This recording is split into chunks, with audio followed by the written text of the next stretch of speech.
very early on in the pandemic, on February 22nd to be specific, only Egypt had recorded 2 cases of COVID-19 on the continent. And on February 22nd, we convened a meeting, an emergency meeting of all ministers of health, and you can see them on the picture on your left-hand side.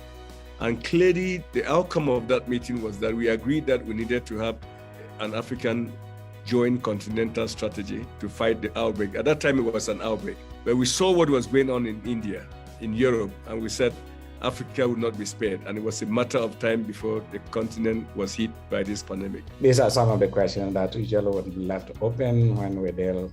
I know I heard from John when he spoke about this Africa CDC and all the interventions that they put in place.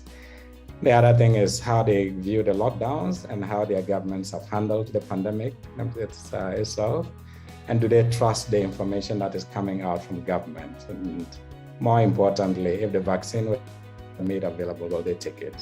I think these questions are important because when you see all the massive investments that is going into the health pandemic and all the interventions, sometimes if these questions are not addressed, you may have gaps that you may not know, and then we end up rolling out programs that end up not being received the way that we had hoped, because we think what we're doing is good for the people, but we also need to always hear from the people what they say, how they feel about all of these things. We need an Africa CDC that earns the right to be heard.